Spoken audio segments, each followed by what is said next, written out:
அன்பான இறை மக்களே, உங்கள் அனைவரையும் நம் ஆண்டவர் இயேசு கிறிஸ்துவின் நாமத்தினால் வாழ்த்துகிறேன். ஒவ்வொரு நாளும் நம்மை பாதுகாத்து பராமரித்து வருகிற இறைவனுக்கு நன்றி அறிதலாக தினமும் மாலையில் குடும்பமாக ஒன்று சேர்ந்து குடும்ப ஜெபம் ஜெபிக்க வேண்டும்.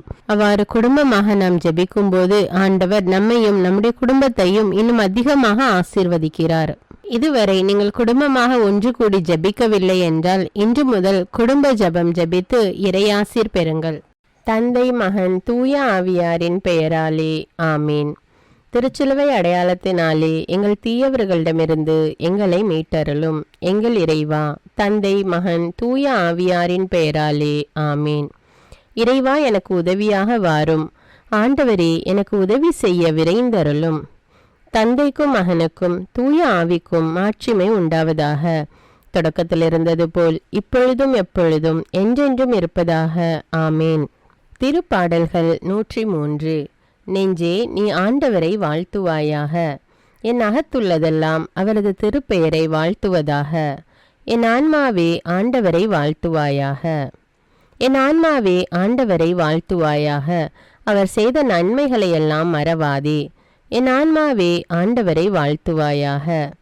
அவர் உன் பாவங்களையெல்லாம் மன்னிக்கிறார், உன் நோய்களையெல்லாம் குணமாக்குகிறார், உன் உயிரை அழிவினின்று மீட்கிறார், அருளாலும் இரக்கத்தாலும் உன்னை சூழ்கிறார். என் ஆன்மாவே ஆண்டவரை வாழ்த்துவாயாக. நன்மைகளால் உன் வாழ்வை நிறைவுபடுத்துகிறார், கழுகுகளின் இளமையைப் போல் உன் இளமையை புதுப்பிக்கிறார். என் ஆன்மாவே ஆண்டவரை வாழ்த்துவாயாக. நீதியின் செயல்களை புரிகிறார் ஆண்டவர், துன்புற்றோர் யாவருக்கும் நீதி வழங்குகிறார். மோயிசனுக்கு தம் வழிகளை வெளிப்படுத்தினார், இஸ்ரவேல் மக்களுக்கு தம் செயல்களை விளங்க செய்தார். என் ஆன்மாவே ஆண்டவரை வாழ்த்துவாயாக. ஆண்டவர் இரக்கமும் கருணையும் உள்ளவர், சினம் கொள்ள தாமதிப்பவர், ஏராளமான காருண்யம் கொண்டவர், ஓயாமல் கடிந்து கொள்பவர் அல்ல, முடிவின்றி கோபம் காட்டுபவர் அல்ல. என் ஆன்மாவே ஆண்டவரை வாழ்த்துவாயாக. நம்முடைய பாவங்களுக்கு ஏற்றபடி நம்மை தண்டிப்பதில்லை, நம் குற்றங்களுக்கு தக்கபடி நமக்கு ஆக்கினை இடுவதில்லை. என் ஆன்மாவே ஆண்டவரை வாழ்த்துவாயாக. ஏனெனில் வானுலகம் பூ உலகத்திற்கு எவ்வளவு உயர்ந்துள்ளதோ அவ்வளவுக்கு அவர் தமக்கு அஞ்சு நடப்பவர்களுக்கு தயவு காண்பிக்கிறார். மேல் திசைக்கும் கீழ்த்திசைக்கும் எவ்வளவு தூரமோ அவ்வளவு தூரத்திற்கு நம் பாவங்களை நம்மிடமிருந்து அகற்றியுள்ளார். என் ஆன்மாவே ஆண்டவரை வாழ்த்துவாயாக. தந்தை தன் மக்களுக்கு இறங்குவது போல் ஆண்டவர் தமக்கு அஞ்சுகிறவர்கள் மேல் இரக்கம் காண்பிக்கிறார். ஏனெனில் அவர் நம்முடைய நிலைமையை நன்றாய் அறிந்திருக்கிறார். நாம் தூசிக்கு சமம் என்று அவருக்கு தெரியாமல் இல்லை. என் ஆன்மாவே ஆண்டவரை வாழ்த்துவாயாக. மனிதனின் வாழ்நாள் புல்லை போன்றவை, வயல்வெளிகளின் பூக்களைப் போல் காற்றடித்ததும் அது வதங்கி விடுகிறது, இருக்கிற இடம் தெரியாமல் போய்விடுகிறது. என் ஆன்மாவே ஆண்டவரை வாழ்த்துவாயாக. ஆண்டவருடைய தயவோவெனில் அவருக்கு அஞ்சி நடப்போர் மீது என்றென்றும் நிலை நிற்கும். அவருடைய நீதியோ அவருடைய உடன்படிக்கையை கடைபிடித்து அவரது கற்பனைகளின்படி நடக்க அவற்றை நினைவு கூறும் தலைமுறைகள் மீது நிலைத்திருக்கும். என் ஆன்மாவே ஆண்டவரை வாழ்த்துவாயாக. ஆண்டவருடைய வார்த்தையை கேட்டு அவருடைய சொற்படி நடக்கும் ஆண்டவரின் வல்லமை உள்ள தூதர்களே, அவரை வாழ்த்துங்கள். ஆண்டவருடைய திருவுளப்படி நடக்கும் அவருடைய ஊழியர்களே, அவருடைய சேனைகளே, அவரை வாழ்த்துங்கள். என் ஆன்மாவே ஆண்டவரை வாழ்த்துவாயாக. ஆண்டவருடைய சகல படைப்புகளே, அவருடைய ஆளுகை செல்கிற இடமெங்கும் அவரை வாழ்த்துங்கள். என் ஆன்மாவே ஆண்டவரை வாழ்த்துவாயாக. என் ஆன்மாவே ஆண்டவரை வாழ்த்துவாயாக. தந்தைக்கும் மகனுக்கும் தூய ஆவிக்கும் மாட்சிமை உண்டாவதாக. தொடக்கத்தில் இருந்தது போல இப்பொழுதும் எப்பொழுதும் என்றென்றும் இருப்பதாக ஆமீன். யோவான் அதிகாரம் 8. விபச்சாரத்தில் பிடிபட்ட பெண். இயேசு ஒலிவமலைக்கு சென்றார். பொழுது விடிந்ததும் அவர் மீண்டும் கோவிலுக்கு வந்தார். அப்போது மக்கள் அனைவரும் அவரிடம் வந்தனர். அவரும் அங்கு அமர்ந்து அவர்களுக்கு கற்பித்தார். மறைநூல் அறிஞரும் பரிசேயரும் விபச்சாரத்தில் பிடிப்பட்ட ஒரு பெண்ணை கூட்டிக் கொண்டு வந்து நடுவில் நிறுத்தி, போதகரே, இப்பெண் விபச்சாரத்தில் கையும் மெய்யுமாக பிடிப்பட்டவள். இப்படிப்பட்டவர்களை கல்லால் எறிந்து கொள்ள வேண்டும் என்பது மோசே நமக்கு கொடுத்த திருச்சட்டத்திலுள்ள கட்டளை. நீர் என்ன சொல்கிறீர் என்று கேட்டனர். அவர் மேல் குற்றம் சுமத்த ஏதாவது வேண்டும் என்பதற்காக அவர்கள் இவ்வாறு கேட்டு சோதித்தார்கள். இயேசு குனிந்து விரலால் தரையில் எழுதி கொண்டிருந்தார். ஆனால் அவர்கள் அவரை விடாமல் கேட்டுக்கொண்டிருந்ததால் அவர் நிமிர்ந்து பார்த்து, உங்களுள் பாவமில்லாதவர் முதலில் இப்பெண் மேல் கல் எறியட்டும் என்று அவர்களிடம் கூறினார். மீண்டும் குனிந்து தரையில் எழுதி கொண்டிருந்தார். அவர் சொன்னதை கேட்டதும் முதியோர் தொடங்கி ஒருவர் பின் ஒருவராக அவர்கள் யாவரும் அங்கிருந்து சென்று விட்டார்கள். இறுதியாக இயேசு மட்டுமே அங்கு இருந்தார். அப்பெண்ணும் அங்கேயே நின்று கொண்டிருந்தார். இயேசு நிமிர்ந்து பார்த்து, அம்மா, அவர்கள் எங்கே? நீர் குற்றவாளி என்று எவரும் தீர்ப்பிடவில்லையா என்று கேட்டார். அவர், இல்லை ஐயா என்றார். இயேசு அவரிடம், நானும் தீர்ப்பு அளிக்கவில்லை, நீர் போகலாம், இனி பாவம் செய்யாதீர் என்றார். மீண்டும் இயேசு மக்களை பார்த்து, உலகின் ஒளி நானே. என்னை பின்தொடர்பவர் இருளில் நடக்க மாட்டார், வாழ்வுக்கு வழிகாட்டும் ஒளியை கொண்டிருப்பார் என்றார். பரிசேயர் அவரிடம், உம்மை பற்றி நீரே சான்று பகர்கிறீர், சான்று செல்லாது என்றனர். அதற்கு இயேசு, என்னை பற்றி நானே சான்று பகர்ந்தாலும் என் சான்று செல்லும். ஏனெனில் நான் எங்கிருந்து வந்தேன், எங்கு செல்கிறேன் என்பது எனக்கு தெரியும். நான் எங்கிருந்து வருகிறேன், எங்கு செல்கிறேன் என்பது உங்களுக்கு தெரியாது. நீங்கள் உலகப் போக்கின்படி தீர்ப்பளிக்கிறீர்கள். நான் யாருக்கும் தீர்ப்பளிப்பதில்லை. ஆனால் நான் தீர்ப்பு வழங்கினால் அத்தீர்ப்பு செல்லும். ஏனெனில் நான் தனியாக தீர்ப்பு வழங்குவதில்லை. என்னை அனுப்பிய தந்தையும் என்னோடு இருக்கிறார். இருவருடைய சான்று செல்லும் என்று உங்கள் சட்டத்தில் எழுதியுள்ளது அல்லவா? என்னை பற்றி நானும் சான்று பகர்கிறேன், என்னை அனுப்பிய தந்தையும் சான்று பகர்கிறார் என்றார். அப்போது அவர்கள், தந்தை எங்கே இருக்கிறார் என்று கேட்டார்கள். இயேசு மறுமொழியாக, உங்களுக்கு என்னையும் தெரியாது, என் தந்தையையும் தெரியாது. என்னை உங்களுக்கு தெரிந்திருந்தால் ஒருவேளை என் தந்தையையும் தெரிந்திருக்கும் என்றார். கோவிலில் காணிக்கை பெட்டி அருகில் இருந்து இயேசு கற்பித்து கொண்டிருந்த போது இவ்வாறு சொன்னார். அவரது நேரம் இன்னும் வராததால் யாரும் அவரை பிடிக்கவில்லை. இயேசு மீண்டும் அவர்களிடம், நான் போன பின் நீங்கள் என்னை தேடுவீர்கள். நான் போகும் இடத்திற்கு உங்களால் வர இயலாது. நீங்கள் பாவிகளாகவே சாவீர்கள் என்றார். யூதர்கள், நான் போகும் இடத்திற்கு உங்களால் வர இயலாது என்று சொல்கிறாரே, ஒருவேளை தற்கொலை செய்து கொள்ளப் போகிறாரோ என்று பேசிக்கொண்டார்கள். இயேசு அவர்களிடம், நீங்கள் கீழிருந்து வந்தவர்கள், நான் மேலிருந்து வந்தவன். நீங்கள் இவ்வுலகை சார்ந்தவர்கள், ஆனால் நான் இவ்வுலகை சார்ந்தவன் அல்ல. ஆகவேதான் நீங்கள் பாவிகளாகவே சாவீர்கள் என்று உங்களிடம் சொன்னேன். இருக்கிறவர் நானே என்பதை நீங்கள் நம்பாவிடில் நீங்கள் பாவிகளாய் சாவீர்கள் என்றார். அவர்கள், நீர் யார் என்று அவரிடம் கேட்டார்கள். அவர், நான் யார் என்று தொடக்கத்திலிருந்தே சொல்லி வந்துள்ளேன். உங்களை பற்றி பேசுவதற்கும் தீர்ப்பிடுவதற்கும் பல உண்டு. ஆனால் என்னை அனுப்பியவர் உண்மையானவர். நானும் அவரிடமிருந்து கேட்டவற்றையே உலகுக்கு எடுத்துரைக்கிறேன் என்றார். தந்தையை பற்றி அவர் பேசினார் என்பதை அவர்கள் உணர்ந்து கொள்ளவில்லை. இயேசு அவர்களிடம், நீங்கள் மானிட மகனை உயர்த்திய பின்பு இருக்கிறவர் நானே. நானாக எதையும் செய்வதில்லை, மாறாக தந்தை கற்று தந்ததையே நான் எடுத்துரைக்கிறேன் என்பதை அறிந்து கொள்வீர்கள். என்னை அனுப்பியவர் என்னோடு இருக்கிறார். அவர் என்னை தனியாக விட்டுவிடுவதில்லை. நானும் அவருக்கு உகந்தவற்றையே எப்போதும் செய்கிறேன் என்றார். அவர் இவற்றை சொன்னபோது பலர் அவரிடம் நம்பிக்கை கொண்டனர். யூதரும் அப்ரஹாமும். இயேசு தம்மை நம்பிய யூதர்களை நோக்கி, என் வார்த்தைகளை நீங்கள் தொடர்ந்து கடைபிடித்து வந்தால் உண்மையில் என் சீடர்களாய் இருப்பீர்கள். உண்மையை அறிந்தவர்களாயும் இருப்பீர்கள். உண்மை உங்களுக்கு விடுதலை அளிக்கும் என்றார். யூதர்கள் அவரை பார்த்து, உங்களுக்கு விடுதலை கிடைக்கும் என நீர் எப்படி சொல்லலாம்? நாங்கள் யாருக்கும் ஒருபோதும் அடிமைகளாய் இருந்ததில்லை. நாங்கள் அப்ரஹாமின் வழிமரபினராயிற்று என்றார்கள். அதற்கு இயேசு, பாவம் செய்யும் எவரும் பாவத்திற்கு அடிமை என உறுதியாக உங்களுக்கு சொல்கிறேன். வீட்டில் அடிமைக்கு நிலையான இடம் இல்லை. மகனுக்கு அங்கு என்றென்றும் இடம் உண்டு. மகன் உங்களுக்கு விடுதலை அளித்தால் நீங்கள் உண்மையிலேயே விடுதலை பெற்றவர்களாய் இருப்பீர்கள். நீங்கள் அப்ரஹாமின் வழிமரபினர் என்பது எனக்கு தெரியும். ஆனால் என் வார்த்தை உங்கள் உள்ளத்தில் இடம்பெறாததால் நீங்கள் என்னை கொல்ல முயலுகிறீர்கள். நான் என் தந்தையிடம் கண்டதை சொல்கிறேன். நீங்கள் உங்கள் தந்தையிடமிருந்து கேட்டதை செய்கிறீர்கள் என்றார். அவர்கள் அவரை பார்த்து, அப்ரஹாமே எங்கள் தந்தை என்றார்கள். இயேசு அவர்களிடம், நீங்கள் அப்ரஹாமின் மக்கள் என்றால் அவரை போல செயல்படுவீர்கள். ஆனால் கடவுளிடமிருந்து கேட்டறிந்த உண்மையை உங்களுக்கு எடுத்துரைத்த என்னை நீங்கள் கொல்ல முயலுகிறீர்கள். அப்ரஹாம் இப்படி செய்யவில்லையே. நீங்கள் உங்கள் தந்தையைப் போல செயல்படுகிறீர்கள் என்றார். யூதரும் சாத்தானும். அவர்கள், நாங்கள் பரத்தமையால் பிறந்தவர்கள் அல்ல. எங்களுக்கு ஒரே தந்தை உண்டு, கடவுளே அவர் என்றார்கள். இயேசு அவர்களிடம் கூறியது, கடவுள் உங்கள் தந்தை எனில் நீங்கள் என்மேல் அன்பு கொள்வீர்கள். நான் கடவுளிடமிருந்தே இங்கு வந்துள்ளேன். நானாக வரவில்லை, அவரே என்னை அனுப்பினார். நான் சொல்வதற்கு செவிசாய்க்க உங்களால் இயலவில்லை. எனவேதான் நான் சொல்வதை நீங்கள் கண்டுணர்வதில்லை. சாத்தானே உங்களுக்கு தந்தை. உங்கள் தந்தையின் ஆசைப்படி நடப்பதே உங்கள் விருப்பம். தொடக்கம் முதல் அவன் ஒரு கொலையாளி. அவனிடம் உண்மை இல்லாததால் அவன் உண்மையை சார்ந்து நிற்கவில்லை. அவன் பொய் பேசும்போதும் அது அவனுக்கு இயல்பாக இருக்கிறது. ஏனெனில் அவன் பொய்யன், பொய்மையின் பிறப்பிடம். நான் உண்மையை கூறுவதால் நீங்கள் என்னை நம்புவதில்லை. என்னிடம் பாவம் உண்டு என்று உங்களுள் யாராவது என்மேல் குற்றம் சுமத்த முடியுமா? நான் உங்களிடம் உண்மையை கூறியும் நீங்கள் ஏன் என்னை நம்புவதில்லை? கடவுளை சார்ந்தவர் கடவுளின் சொல்லுக்கு செவி சாய்க்கிறார். நீங்கள் கடவுளை சார்ந்தவர்கள் அல்ல, ஆதலால் அவர் சொல்லுக்கு செவி சாய்ப்பதில்லை. இயேசுவும் அப்ரஹாமும். யூதர்கள் இயேசுவை பார்த்து, நீ சமாரியன், பேய் பிடித்தவன் என நாங்கள் சொல்வது சரிதானே என்றார்கள். அதற்கு இயேசு, நான் பேய் பிடித்தவன் அல்ல, என் தந்தைக்கு மதிப்பளிப்பவன். ஆனால் நீங்கள் என்னை அவமதிக்கிறீர்கள். நான் எனக்கு பெருமை தேடுவதில்லை, அதை எனக்கு தேடித்தருபவர் ஒருவர் இருக்கிறார்.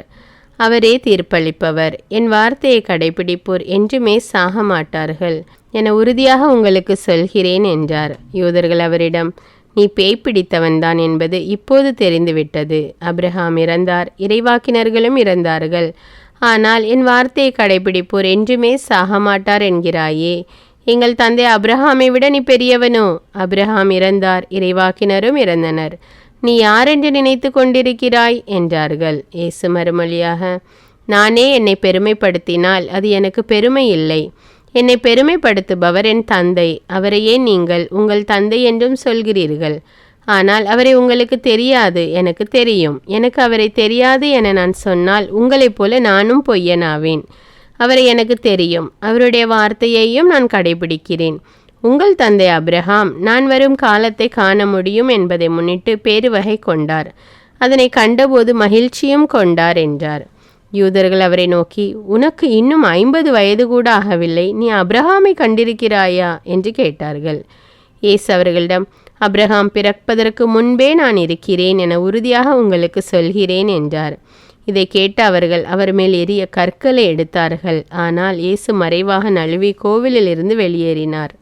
இறைவார்த்தைக்கேற்ப இன்று நாம் வாழ்ந்திருக்கிறோமா என்று சிந்தித்து நம்முடைய பாவங்களுக்காக மனம் வருந்தி மன்னிப்பு கேட்போம். எல்லாம் வல்ல இறைவனிடமும் எப்போதும் கன்னியான பரிசுத்த மரியாவிடமும் அதிதூதரான தூய மிக்கேலிடமும் திருமுழுக்கு யோவானிடமும் திருத்தூதரான தூய பேதுரு பவுலிடமும் தூயவர் எல்லாரிடமும் நான் பாவி என்று ஏற்றுக்கொள்கின்றேன். ஏனெனில் என் சிந்தனையாலும் சொல்லாலும் செயலாலும் பாவங்கள் பல செய்தேன். என் பாவமே, என் பாவமே, என் பெரும்பாவமே.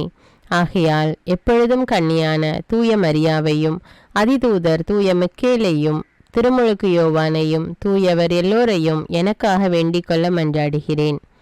எல்லாம் வல்ல இறைவன் நம்மீது இரக்கம் வைத்து நம்முடைய பாவங்களை மன்னித்து நம்மை நிலையான வாழ்வுக்கு அழைத்து செல்வாராக. ஆமேன். எல்லாம் வல்ல இரக்கமுள்ள ஆண்டவர் நமக்கு பாவ மன்னிப்பும் பொறுத்தலும் விமோச்சனமும் அளிப்பாராக. ஆமேன். குடும்ப மன்றாட்டு. ஆண்டவர் உலக பெரும் குடும்பமான மானிடத்தின் மீதும் அவருடைய அன்பு குடும்பமாகிய திருச்சபை மீதும் குறிப்பாக அவருடைய பெயரால் இங்கு கூடியிருக்கும் நம் குடும்பத்தின் மீதும் தம் அருட்கொடைகளை பொழிந்தருளுமாறு மன்றாடுவோம். இக்குடும்பத்தில் உறுப்பினர் எல்லோரும் ஒருவருக்கொருவர் அன்பிலும் தேவ அருளிலும் நிலைத்திருக்க வேண்டுமென்று உம்மை மன்றாடுகிறோம். ஆண்டவரே எங்கள் மன்றாட்டை கேட்டருளும். பகையாலும் விரோதத்தாலும் பிரிந்து வாழும் குடும்பங்களை எல்லாம் உமது திருக்குடும்பத்தின் ஒற்றுமைக்கும் அன்பு வாழ்வுக்கும் அழைத்து கூட்டி சேர்க்க வேண்டுமென்று உம்மை மன்றாடுகிறோம். ஆண்டவரே எங்கள் மன்றாட்டை கேட்டருளும். இக்குடும்பத்தின் மக்கள் எல்லாம் உமக்கும் மனிதருக்கும் உகந்தவர்களாகி ஞானத்திலும் வயதிலும் அருளிலும் வளர்ந்தோங்க வேண்டுமென்று உம்மை மன்றாடுகிறோம். ஆண்டவரே எங்கள் மன்றாட்டை கேட்டருளும். இக்குடும்பத்தின் வியாதி துன்ப வருத்தங்களில் நீரே துணையாக நின்று உமது வலக்கரத்தால் பசாசின் சக்திகளை விரட்டியோட்டி தயை புரியுமாறு உம்மை மன்றாடுகிறோம். ஆண்டவரே எங்கள் மன்றாட்டை கேட்டருளும். தரித்திரம், வியாதி, சாவு, கவலை இவற்றால் துன்புறும் குடும்பங்கள் எல்லாம் உமது அளவற்ற அன்பிலும் பராமரிப்பிலும் நம்பிக்கை கொள்ளுமாறு உதவி புரிய உம்மை மன்றாடுகிறோம். ஆண்டவரே எங்கள் மன்றாட்டை கேட்டருளும். இங்கு இப்பொழுது பிரசன்னமாயிராத இக்குடும்பத்தை சார்ந்த உறுப்பினர் எல்லோரையும் சகல ஆன்ம சரீர ஆபத்துகளிலிருந்து காப்பாற்றி உமது அன்பிலும் அருளிலும் வைத்து காத்தருளும் அருமை மன்றாடுகிறோம். ஆண்டவரே, எங்கள் மன்றாட்டை கேட்டருளும். இக்குடும்பத்தில் மரித்தவர்கள் விசுவாசத்தின் முத்திரையோடு எங்களுக்கு முன் சென்று சமாதானத்தில் நித்திரை செய்கின்ற எல்லா மரித்த விசுவாசிகளுக்கும் நித்திய இளைப்பாற்றி தந்தருள வேண்டும் என்று உம்மை மன்றாடுகிறோம். ஆண்டவரே, எங்கள் மன்றாட்டை கேட்டருளும். இப்பொழுது நம் ஒவ்வொருவருடைய சொந்த கருத்துக்களுக்காக மௌனமாக சிறிது நேரம் ஜெபிப்போம்.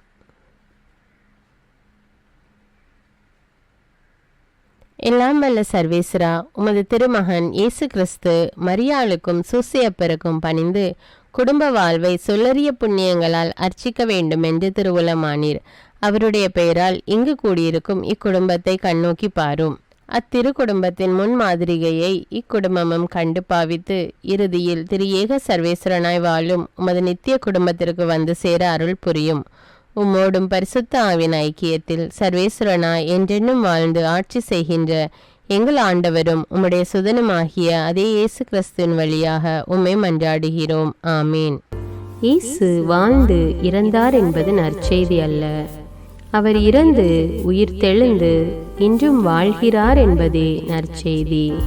ஆண்டவர் நம்மோடு வாழ்ந்து கொண்டிருக்கும் போது நாம் ஏன் கவலைப்பட வேண்டும்? நம்முடைய மன்றாட்டுக்கள் விண்ணப்பங்கள் அனைத்தையும் நன்றியோடு நம் ஆண்டவருடைய சமூகத்தில் இப்பொழுது எடுத்து வைப்போமா?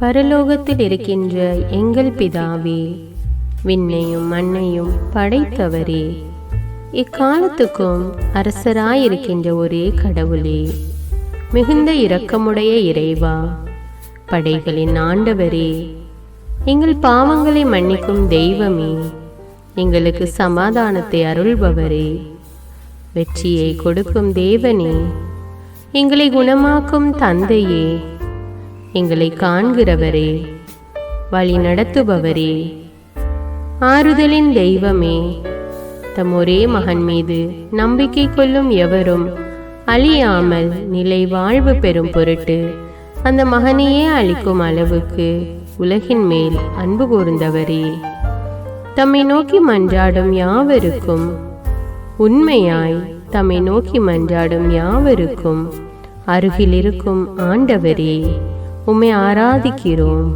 உம்மை போற்றுகிறோம், உம்மை துதிக்கிறோம், உமக்கு நன்றி செலுத்துகிறோம். ஆண்டவராகிய இயேசுவே, எங்கள் மெசியாவே, எங்கள் நல்லாயனே, உலகின் ஒளியானவரே, எங்கள் மீட்பரே, வாழ்வும் வழியும் உண்மையுமானவரே, பரலோகத்திலிருந்து இறங்கி வந்த இயேசுவே, பாவியை தேடி வந்த இயேசுவே, நோயுற்றோரை குணப்படுத்தும் இயேசுவே, உலகின் பாவங்களை போக்கும் செம்மறியே, உம்மை அன்பு செய்கிறோம், ஆராதிக்கிறோம். எங்கள் மீட்பரே, எங்களுடைய பாவங்களுக்காக நீர் சிலுவையில் மரித்து மரணத்தினின்று உயிர் தெழுந்து இப்பொழுது பிதாவின் வலப்பக்கத்தில் எங்களுக்காக பரிந்து பேசி கொண்டு இருக்கிறீர். உம்மை எங்கள் மீட்பராக ஏற்றுக்கொண்டு உமது பாதத்தில் விழுந்து உமக்கு எங்களை ஒப்பு கொடுக்கிறோம். உமது திரு இரத்தத்தால் கழுவி எங்களை நீதிமான்களாய் மாற்றும் ஆண்டவரே, நாங்கள் செய்த எல்லா பாவங்களையும், குறிப்பாக எங்களுக்கு சாபத்தை கொண்டு வந்த பாவங்களுக்காகவும் மனம் வருந்துகிறோம். எங்களை மன்னியும் தெய்வமே. எங்கள் முன்னோர்களின் பாவங்களினால் ஏற்பட்ட சாபங்களையும் நீர் சிலுவையில் சுமந்து தீர்த்தீர் என்று விசுவசிக்கிறோம். பாவங்களையும் சாபங்களையும் நீக்கி எங்களுக்கு விடுதலையை தாரும். எங்கள் மீட்பரே, உமக்குள் நாங்கள் மன்னிப்பை பெற்றது போலவே எங்களுக்கு தீமை செய்தவர்கள், எங்களை தவறான பாதையில் நடத்தியவர்கள் அனைவரையும் உமது சித்தத்தின்படியே மன்னிக்கிறோம். எங்களை ஆசீர்வதியும். தூய ஆவியானவரே, மாட்சிமிக்க ஆவியானவரே, வாழ்வு தரும் ஆவியானவரே, வல்லமையின் ஆவியானவரே, எங்கள் தேற்றரவாளரே, திடம் தருபவரே, மகிழ்ச்சியின் ஆவியானவரே, விண்ணப்பிக்கும் ஆவியானவரே, நோய் நீக்கும் ஆவியானவரே, பாவத்தை உணர்த்தும் ஆவியானவரே, புது இதயம் அருள்பவரே, புது வாழ்வு அருள்பவரே, இறுதி நாளில் மாந்தர் யாவர் மேலும் ஊற்றப்படும் ஆவியானவரே, சத்தியத்திற்குள் எங்களை வழிநடத்துபவரே, எங்களை உயிர்ப்பிக்கும் ஆவியானவரே, கொடைகளை அருள்பவரே, பாவத்தையும் சாபத்தையும் நீக்குபவரே, உம்மை ஆராதிக்கிறோம், அன்பு கூறுகிறோம், நன்றி செலுத்துகிறோம். எங்களை ஆசீர்வதியும். மூவரு தெய்வமே, எங்களுடைய ஆவி, ஆன்மா, உடலை உமக்கு ஒப்பு கொடுக்கிறோம். எங்கள் ஆண்டவராம் இயேசுவின் வருகையில் நாங்கள் குற்றமற்றவர்களாய் காணப்பட, நீதிமான்களாய் நிற்க உம்முடைய அருளை வேண்டுகிறோம். தூய்மையின்றி எவரும் கடவுளை காண முடியாது என்ற உண்மையை நாங்கள் அறிந்திருப்பதால் தூய்மை எங்கள் சிந்தனைகளை ஆட்கொள்ள வேண்டுமாய் உம்மிடம் தாழ்ந்து பணிந்து மன்றாடுகிறோம். நீங்கள் இயேசுவை ஏற்றுக்கொண்டபடியே அவருக்குள் வேறு கொண்டவர்களாகவும் அவர் மேல் கட்டப்பட்டவர்களாகவும் அவருக்குள் நடந்து கொள்ளுங்கள் என்ற மறை உண்மை எங்கள் வாழ்வின் அனுபவமாக உம்மிடம் ஜெபிக்கிறோம். நாங்கள் இயேசுவாக வளர்வதற்கு எங்கள் இதயத்தில் விருப்பத்தை உருவாக்குமாறு மன்றாடுகிறோம்.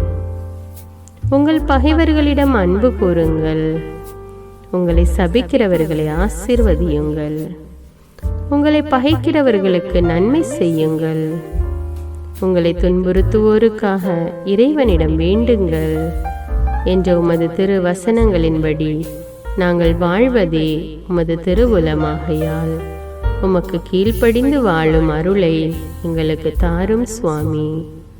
தீமையை நன்மையால் வெல்லுங்கள் என்ற இறை வார்த்தையின்படியே தீமைக்கு பதில் நன்மை செய்யும் திவ்ய சுபாவத்தை எங்களுக்கு தாரும். என் பொருட்டு மக்கள் உங்களை இகழ்ந்து துன்புறுத்தி உங்களை பற்றி இல்லாதவை பொல்லாதவை எல்லாம் சொல்லும்போது நீங்கள் பேறு பெற்றவர்களே, மகிழ்ந்து பேறு வகை கொள்ளுங்கள்.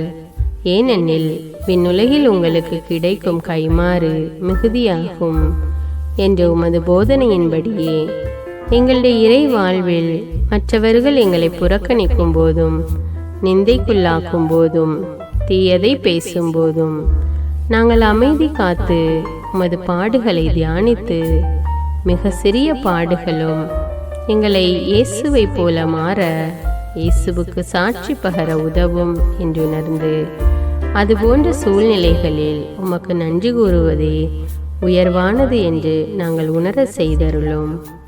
இயேசுவே, கடவுள் வடிவில் விளங்கிய நீர் உம்மையே வெறுமையாக்கி அடிமையின் வடிவை ஏற்று மனிதருக்கு ஒப்பானீர். மனித உருவில் தோன்றி சாவை ஏற்கும் அளவுக்கு, அதுவும் சிலுவை சாவையே ஏற்கும் அளவுக்கு கீழ்ப்படிந்து உம்மையே தாழ்த்தி கொண்டீர். உன்னதங்களில் வாழும் நீர் எங்களுடைய மீட்புக்காக உம்மையே தாழ்த்தி பூ உலகத்திற்கு வந்ததை நாங்கள் உணர செய்தருளும். உமது தாழ்மையையும் தூய்மையையும் நாங்கள் அணிந்து கொள்ள எங்களுக்கு அருள் தாரும். மற்றவர்கள் உயர்விலும் மேன்மையிலும் நாங்கள் மகிழ்வடையும் மனதை எங்களுக்கு தாரும். பிதாவின் திருவுலத்தை நிறைவேற்றுவதே என் உணவு என்றுரைத்த இயேசுவே, பெருமையையும் சுயநீதியையும் எங்களிடமிருந்து நீக்கி தேவ நீதியை எங்களுக்குள் வைத்தருளும். மற்றவர்கள் எங்களுக்கு என்ன செய்ய வேண்டும் என்று நாங்கள் விரும்புகிறோமோ அதையே அவர்களுக்கு செய்ய வேண்டும் என்ற உமது போதனைக்கேற்ப மற்றவர்களுக்கு நன்மை செய்யவும் உதவவும் கொடுக்கவும் எங்களுக்கு உதவியருளும். எங்கள் ஆண்டவரே, நாங்கள் மீட்பின் அனுபவத்தோடு என்றும் வாழ, பாவ மன்னிப்பின் நிச்சயத்தை தொடர்ந்து அனுபவிக்க, பகைவர்களையும் அன்பு செய்ய, வேதனையுறும் உள்ளங்களுக்கு மகிழ்ச்சியை அளிக்க, எதிர்பார்த்த ஒன்று நடவாத போதும் அமைதியுடன் வாழ, காரியங்கள் போதுமான அளவு நடைபெறாத போதும் பொறுமையுடன் வாழ வேண்டும் என்றே நிந்தைக்குள்ளாக்குபவர்களிடமும் கனிவு காட்ட, புறக்கணிப்பவர்களுக்கும் நன்மை செய்ய, நண்பர்கள் உண்மையற்றவர்களாக மாறும்போதும் நாங்கள் உண்மையுடன் இருக்க, கடுமையான சோதனைகளிலும் தன்னடக்கத்துடன் வாழ, தூய கோலத்துடன் உம்மை வழிபட, விசுவாசத்திலிருந்து மகா விசுவாசமான வாழ்விற்கு கடந்து செல்ல, ஜப வீரர்களாய் வாழ, இயேசுவின் சீடர்களாய் வாழ, இயேசுவுக்கு சாட்சி பகர மன்றாடுகிறோம். எங்கள் விண்ணப்பங்களை ஏற்று ஆசீர்வதியும். எதை பற்றியும் கவலைப்பட வேண்டாம். ஆனால் நன்றியோடு கூடிய இறைவேண்டல், மன்றாட்டு ஆகிய அனைத்தின் வழியாகவும் கடவுளிடம் உங்கள் விண்ணப்பங்களை தெரிவியுங்கள். அப்பொழுது அறிவெல்லாம் கடந்த இறை அமைதி கிறிஸ்து இயேசுவோடு இணைந்துள்ள உங்கள் உள்ளத்தையும் மனத்தையும் பாதுகாக்கும் என்ற உமது கட்டளையின்படியே எங்கள் விண்ணப்பங்களை உமது பாதத்தில் சமர்ப்பிக்கிறோம். குறிப்பாக இப்பொழுது உங்களுடைய விண்ணப்பங்கள் என்னவென்று மௌனமாக கூறுங்கள். சர்வ வல்லவரே, விண்ணப்பத்தை கேட்பவரே, இரக்கங்களின் கடவுளே, ஆசீர்வதிக்கிறவரே, அற்புதங்களையும் அதிசயங்களையும் செய்பவரே, உமது திருவுளத்தின்படியே எங்களை ஆசீர்வதியும். உம்மை நாங்கள் காண்பதற்கு எங்கள் கண்களை தூய்மையாக்கும். உமது குரலை நாங்கள் கேட்பதற்கு எங்கள் செவிகளை திறந்தருளும். எங்களுக்கு ஆறுதலையும் தேறுதலையும் சமாதானத்தையும் தந்து ஆசீர்வதியும். உமக்கு நன்றி செலுத்துகிறோம். கோடான கோடி நன்றி செலுத்துகிறோம். துதி, கன, மகிமை, மாட்சிமை யாவற்றையும் உமக்கே செலுத்துகிறோம். எங்கள் ஆண்டவராம் இயேசுவின் இனிய நாமத்தில் ஜெபிக்கிறோம் எங்கள் நல்ல பிதாவே, ஆமீன். இந்த வீடியோ உங்களுக்கு பயனுள்ளதாக இருந்தா என்பதை எனக்கு கமெண்ட்ஸில் தெரியப்படுத்துங்கள். மேலும் இந்த வீடியோவை பிறரோடு ஷேர் செய்து கொள்ளுங்கள். நன்றி.